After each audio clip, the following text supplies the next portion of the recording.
Hey everybody, welcome back to the channel. It is lukemick here. As always, I would like to apologize in advance if you hear any thunderous weather-related sounds throughout this video. Pretty sure a thunderstorm is rolling through right now while I'm filming. Nothing I can really do about it. Obviously, it is an unstoppable act of nature. So we're just gonna have to roll with it. Now, what is this video? This is the Kino Lorber Studio Classics March Madness 2021 haul video.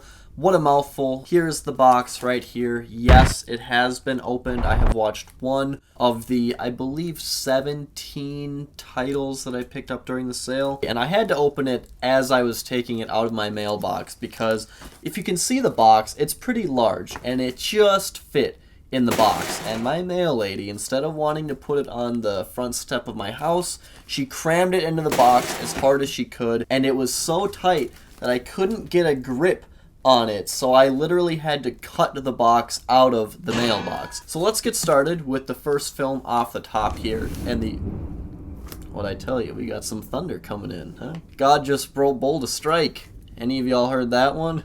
Alright, first one off the top here. The only film in this box that I've watched so far is The Appaloosa. This is a 1966 Universal Pictures produced Western that stars Marlon Brando, John Saxon, and Anjanette Comer. I've never seen her in anything, I don't think, so I didn't recognize her when I watched this film. This was okay, just a little precursor. Westerns really are not my go-to genre at all. I try to watch some. I've seen westerns here and there, and usually they all seem pretty uniform. They all feel very similar, and this film doesn't really stand out from the crowd from what I have seen. Honestly, the most interesting thing about this film is John Saxon's character and performance, which is really strange because he plays a Mexican bandito in this film. And if you don't know who John Saxon is, he is not a Mexican man. He's an Italian American, or I should say was, because sadly he passed away in the last year. So he's playing an ethnic role of an ethnicity that he's not a part of, which is obviously a major no-go nowadays, but this is 1966. And his screen presence and the way that he plays this character is, I guess, the most entertaining, interesting thing about it. It was really what I enjoyed watching the most, him and his sadistic evilness towards Marlon Brando. But overall, this just feels like your standard run-of-the-mill Western revenge movie about a guy who's wronged by the town villain and has to win back his honor and his pride and his horse in the case of The Appaloosa. And unless you really like Westerns and you haven't seen this film, then I guess I wouldn't really I wouldn't recommend checking it out. And I was very curious about the audio commentary on this Blu-ray because I wanted to know what they had to say about John Saxon playing a Mexican character, but they really don't go too deep into that at all. But they do mention that he actually received a Golden Globe nomination for his performance. So that's interesting, but I don't know. That's all I really have to say about The Appaloosa. Not much to say at all, really. Killer Force. This looks to be like a sort of 1970s action, violent, grindhousey type movie. Maybe it's a little bit more tame. It does have an R rating, and it does co-star O.J. Simpson, 1970s action film that also stars Peter Fonda and features Christopher Lee. Cannot go wrong with that cast. Here's another 1970s action film, The Destructors, starring James Mason, Michael Caine, and who was the other one? Anthony Quinn. The only reason I know James Mason is because I bought a couple of James Mason films that are in this box. This was, I think, one of the going out of print titles. I just liked the look of the cover. Seeing Michael Caine in a nice youthful role is something that I don't see too often. I know he has plenty of roles, but I've never personally looked into many of them. So I don't know, this was really cheap and going out of print, I believe. So I just said, why the hell not? I like the cover. I love the pink and purples.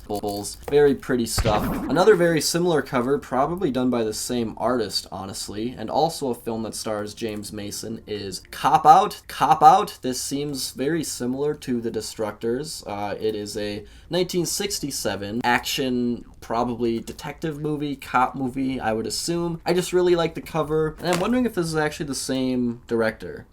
Nope, different directors for these two films. They look so similar that I thought maybe it was a bit of a double director thing going on, but I guess not. Next one off the top here is Night Angel. This seems to be a sort of 1990s, or actually it's 1989, horror thriller sort of thing about a seductive cover girl with wicked powers or something. It looks like it has a lot of focus on fashion and the club scene. That's just the impression I get from looking at it, but this was also one that I don't think is going to be coming back into stock, so I decided, well, it looks pretty cool. Maybe it's a gem, a diamond in the rough that is very underappreciated, and maybe I'll just stumble across it by purchasing it, and I don't know. Hopefully I luck out with this one. Let me know if you've seen Night Angel, because I truly have heard nothing about it. Next up, I'm very excited about this one, Baby Blood. This is a French horror film from the 90s, from 1990, so very early in the decade. I'm a gorehound. I love horror in general. It's one of my favorite go-to comfort genres, and if it weren't for Kino Lorber releasing this film, I would have never heard of it. So I'm very interested in it. I hear it's a really great film for people like me, so that's Baby Blood. Next one here, we have a Mario Bava film, Hatchet for the Honeymoon. In my previous video, I mentioned that as far as Mario Bava films go, and just a lot of Blu-ray releases go in general, if I have the opportunity to get like an Arrow video release of a film, I would much rather do that than get any other label. But this Mario Bava film here does not have an Arrow video release. A lot of his films do, but this one doesn't. So I decided, well, what the hell, why not? Let's just grab it. This is also a film that doesn't appear to be solely a Kino Lorber release. It looks like it was released with the help of Redemption. I've never heard of this label before, but it's always good to learn something new and do a little bit more research. And this one even has a little number here, spine number 19. So I don't have any of the other ones, so this is going to be a lone spine number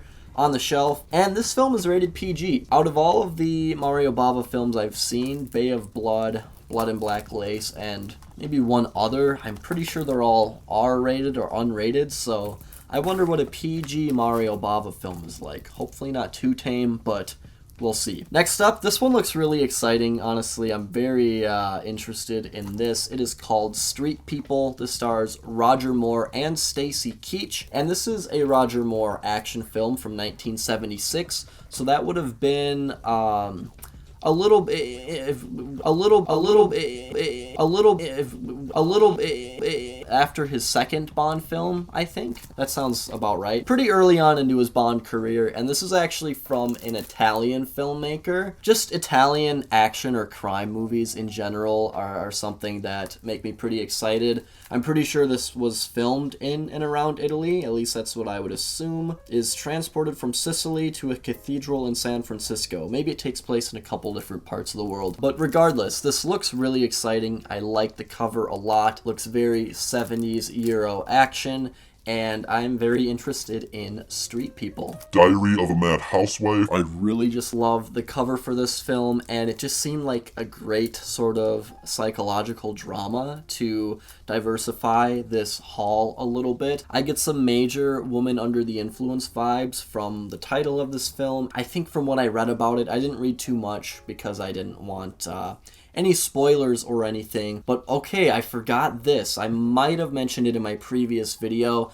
but it's directed by Frank Perry, who directed The Swimmer with Burt Lancaster, which is a film I watched last fall and absolutely loved it. So Diary of a Housewife, Mad Housewife, a very angry housewife. I'm really looking forward to that. I hope it has some great things in store for me and anyone else who bought it during the sale and decides to watch it. Now, enough of this. Let's move on to the next movie. Firebirds, starring Nicolas Cage and who else? Tommy Lee Jones and Sean Young. This film I only bought because of Nicolas Cage, a Nick Cage movie I haven't heard of. You know, it's gotta be mine.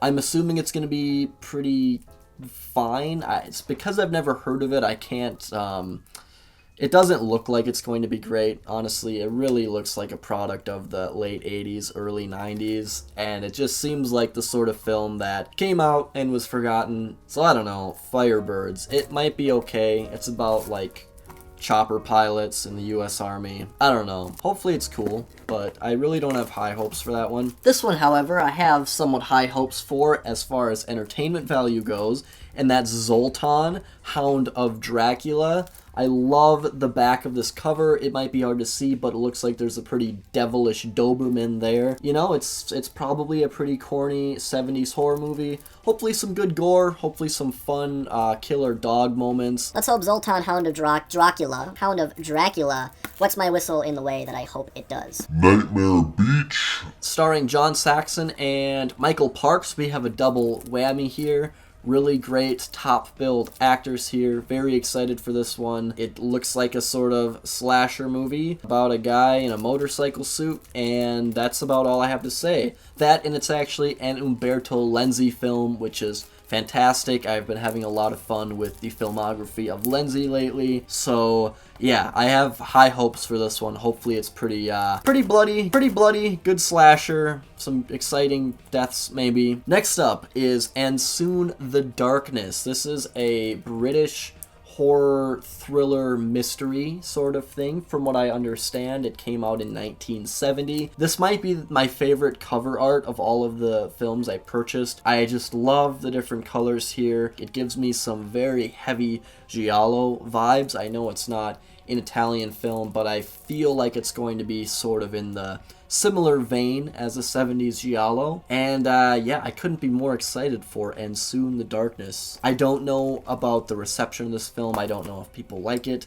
I don't know about the Blu-ray restoration or anything, so hopefully it does not disappoint. Roger Moore in The Naked Face, another Roger Moore action film that came out in the middle of his career as 007. This was definitely in the While Supplies Last sale and was really inexpensive, so I just got it now. Got it while it lasts because, I don't know, I'm interested in it. I don't expect it to be a really incredible film, but, you know, maybe I'll enjoy aspects of it. Next up is Queen of Blood, and this is another John Saxon starring film. That was kind of the theme of this haul, is that if it had John Saxon's name on it, or Roger Moore's name, honestly, I was like, alright, I'll break down to get it. I love John Saxon as an actor. I've said that before on the channel, but if you're new here, I love John Saxon. Just had to make that clear. He stars in this film, and this looks like a sort of underwater horror explorer sci-fi sort of movie. Some of the makeup and costumes look almost a bit Star Trek, like TOS. Dennis Hopper, I think, is also in this film. I may have mentioned that already. This isn't exactly a Kino Lorber release. I don't think it's also released through Scorpion, or they help with this release. If you buy from Scorpion, or you buy the label in general, do they normally just look like a normal Blu-ray? I've never bought a Scorpion release, so I don't know how they normally look, but I'm assuming that this is basically what you get when you buy from Scorpion 2, but Kino Lorber just helps distribute it. That's what I'm assuming. I'm a little bit ill-informed. Let me know if that's the case, if you know. Next up, The Raging Moon. This seems like a sort of romantic drama starring, what's his name? Malcolm McDowell. How could I forget of A Clockwork Orange? And it's about a man who I think gets stuck in a wheelchair. He doesn't get glued to his wheelchair. He depends on his wheelchair. A newly handicapped man. What am I trying to say here? The Raging Moon. I just wanted to... It just looked like a nice film to me. I really loved the cover, and it just sounded like a sweet story from what I read. So that is The Raging Moon. Alright, we just have two more items here. Second to last is Cannibal Apocalypse. Of course, a John Saxon starring 80s exploitation horror action, I'm assuming, about cannibals. It doesn't get any better than that. One of the coolest artwork or cover arts that I got in this haul. It looks so pulpy. It looks so fun. It has John Saxon right on the front. Nice coloring with the red and blue. Will the film be amazing? Probably not, but, you know, it sounds like the sort of thing I would enjoy. So that's Cannibal Apocalypse. And the last one here is something that I confirmed that I would get in my previous video, and that is Film Noir, The Dark Side of Cinema Volume 2. I really don't know anything about the films in this set. I just knew that I wanted to get one of these Film Noir sets just as a sort of taste test or sample into what these Film Noir sets have to offer, because, you know, I like mysteries, I like film noir in general from what I've watched. I don't know these films, but, you know, there could be some diamonds in the rough here. Some real hidden gems. So that is the entire haul. I'll hold it up here for the camera. Here they all are. I think in my video I said I was going to buy 15 titles max, and I think there are 17 separate items here, so just a little bit more than I said I was going to. It got really difficult to cut 52 items down to 15, I learned, so I stuck with these 17, and that's how the haul went. Let me know down below which films you bought, or again, like I asked in my previous video, if you have recommendations for films that I should check out under the Kino Lorber label. Let me know, because I'm still, even though I have all these now, I'm not too familiar with a lot of their work as a label. So let me know down below what you would suggest. I'd also like to mention that in the next week I will be out of town, so I will not be able to edit videos and I won't be able to film anything. So it may be a little over 2 weeks the next time you see me in a video. I've been really good about getting a video out every 2 weeks or earlier for the past year, but I might not be able to do that with my upcoming time off, if you will. So just so you all know, I might be off the radar for the rest of April, maybe, we'll see, but other than that, that's all I have to say in this video. I want to thank you all for watching and sticking with me till the end here, and just supporting the channel in all the ways that you do. I sincerely appreciate it from the bottom of my heart. I hope to see you all again soon, and I will talk to you later.